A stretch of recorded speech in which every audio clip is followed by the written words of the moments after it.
अस्सलाम वालेकुम व्यूअर्स। इस वक्त मैं मौजूद हूँ पाक आगोश वेलफेयर ऑर्गेनाइजेशन के ऑफ़िस में और ये कंबल और जैकेट्स वगैरह आए हैं गरीब गुरबा मसाकीन और मदारिस के बच्चों के हवाले से मदारिस के बच्चों में तकसीम करने हैं। ये कंबल मौजूद हैं। इस वक्त हमारे साथ मौजूद हैं जमील अहमद वानी भाई।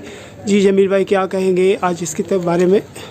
अस्सलाम वालेकुम बिस्मिल्लाह। इस वक्त हम जो है ये हमारे पास एक दोस्त है हमारे भिजवाए और हम इसको तकसीम करेंगे इंशाअल्लाह ताला। और मुस्तहिक़ अफ़राद की पहले भी ये खेप आ चुकी है, वो हमें तकसीम कर दी, अब मज़ीद आई है, तो इंशाअल्लाह ताला हम मुस्तहिक़ अफ़राद तक पहुँचाएँगे और ये काविशें हम करते रहेंगे इंशाअल्लाह।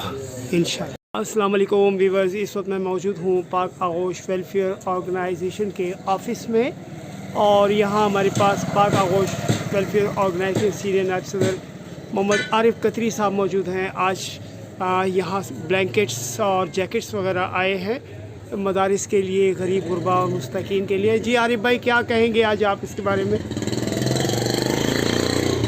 बिस्मिल्लाहिर्रहमानिर्रहीम। तमाम सामीन को मैं अपनी जानिब से सलाम पेश करूँगा। अस्सलाम वालेकुम रहमतुल्लाहि व बरकातुहू। सलाम के बाद मैं शुक्रगुज़ार हूँ अल्लाह रब्बुल आलमीन का, जिससे कि हमें इतनी तौफीक दी कि हम गरीबों की इमदाद में किसी के साथ मदद कर सकें।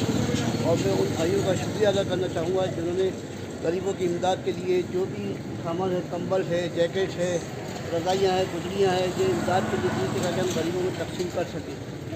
मैं उम्मीद करता हूँ इंशाअल्लाह के तमाम दोस्तों से जो इसको देख रहे हैं और किसी साथी को अगर कोई ख्वाहिश है जो गरीबों की इमदाद करना चाहता हो तो पाक आगोश के साथ मिलकर ज्वाइंट हो जाए और पाक आगोश के साथ ताउन करें कि ताकि हम अपनी जानिब से जो भी मुमकिन हो सके गरीबों तक इस तमाम चीज़ों को पहुँचा सकें। बहुत शुक्रिया। यकीनन आरिफ भाई, आपने बहुत अच्छी बात की और बहुत सर्द मौसम चल रहा है इस वक्त रात में, तो आइए पाक आगोश का साथ दीजिए ताकि उन गरीब गुरबा और मुस्तकीन लोगों को जिनके पास ये वसाइल नहीं है उनको हम ये सारी चीज़ें प्रोवाइड करें और उनकी दुआएं लें। बहुत शुक्रिया।